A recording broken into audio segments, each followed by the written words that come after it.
Alors, simplement donner le paysage des formations qu'on a en pré-bac, mais très rapidement, parce que ce qui est le plus important, c'est de voir ce qui vous sera proposé après le bac, parce qu'au moment où vous ferez un choix de formation en fonction d'un métier que vous pouvez viser, qu'est-ce qui existait jusqu'à, si on peut le prendre dans, qu'est-ce qui existait jusqu'à l'an dernier? Jusqu'à l'an dernier, il a été créé il y a quelque temps, il y a 4 ans si je ne dis pas de bêtises, un enseignement optionnel en terminale S qui s'appelle l'ISN. Qui suit l'enseignement d'ISN dans la salle? Voilà, donc c'est informatique, système numérique. Sciences du numérique, informatique, sciences du numérique. Il y en a qui suivent, c'est bien ça. Alors, cet enseignement optionnel, ben, ils en parleraient mieux peut-être que moi. C'est un enseignement de 2 heures par semaine où ils découvrent l'algorithmique, ils découvrent la technologie, ils découvrent les réseaux. Et la modalité pédagogique de cet enseignement, elle est essentiellement basée sur de la réalisation d'applications et puis de la réalisation d'un projet en phase terminale en fin d'année. Alors, cet enseignement fait d'ailleurs l'objet d'une évaluation à une épreuve au baccalauréat, hein, qui compte coefficient 2. Donc, c'est un enseignement de 2 heures pour tous les élèves de terminale S qui le choisissent et dans la mesure où il est proposé dans les lycées. Alors, ça permet de faire une découverte de ce que sont les sciences numériques et ça permet... alors à l'origine, c'était pour se dire, puisque on a des élèves qui sont des élèves scientifiques de terminale S, si on veut qu'ils aient la possibilité de choisir en étant bien informés des possibilités de poursuite d'études dans le domaine des métiers du numérique, il faut installer cet enseignement optionnel. Alors, normalement, à la rentrée prochaine, cet enseignement ISN sera élargi à toutes les séries des autres baccalauréats. Ça, c'est une... si on y arrive, mais c'est ce qui est prévu au niveau de la réforme. Alors pourquoi?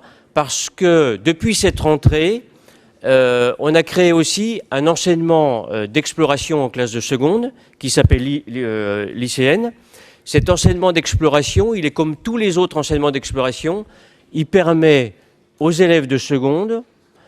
c'est pas un enseignement qui est préparatoire à l'entrée en classe de première, pas du tout. C'est un enseignement qui leur permet de découvrir un domaine d'activité, un domaine technologique, un domaine disciplinaire, qui leur permet de voir quelles sont un petit peu les compétences qu'il faut avoir pour être à l'aise dans cette discipline, et puis surtout qui leur donne à voir ce que sont les métiers, les activités professionnelles et les parcours de formation liés au numérique.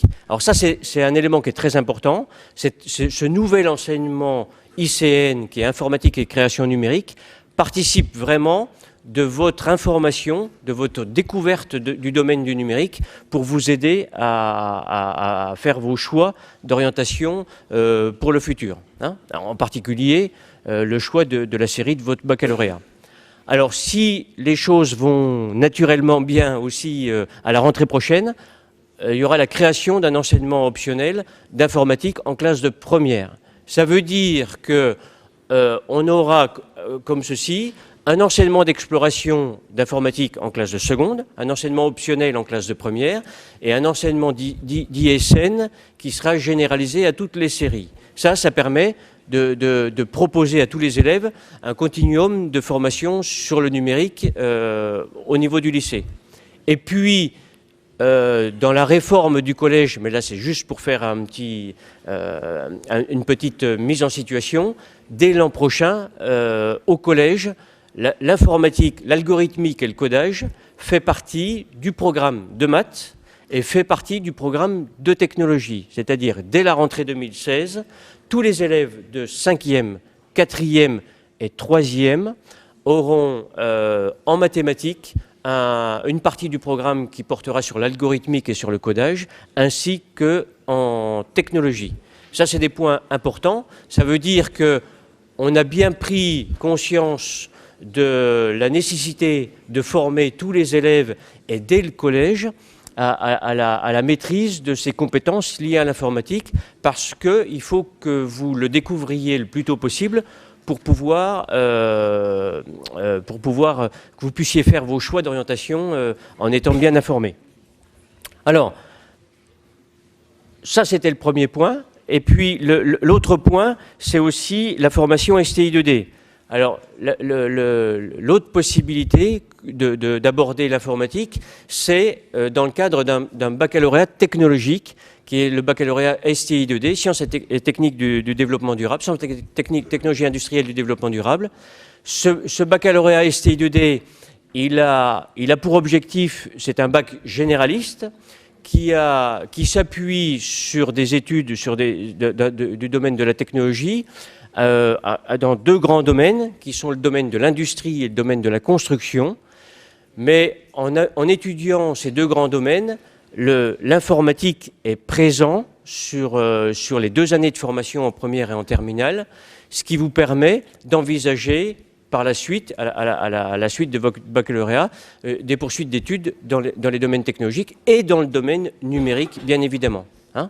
Donc, cette possibilité avec le bac STI 2D, et ça vous donne ce panorama-là, mais ça va vous être à nouveau présenté juste après moi. Donc, quand on poursuit un baccalauréat technologique STI 2D, on a cette ouverture en termes de poursuite d'études qui est complète, c'est-à-dire que vous avez la possibilité évidemment de faire un BTS ou de faire un DUT. Vous avez la possibilité de faire une classe préparatoire pour envisager une entrée dans une école d'ingénieur, et vous avez la possibilité de rentrer aussi directement en école d'ingénieur, sur une école d'ingénieur qu'offre un parcours de formation en 5 ans. Hein. Voilà, je vais laisser la place.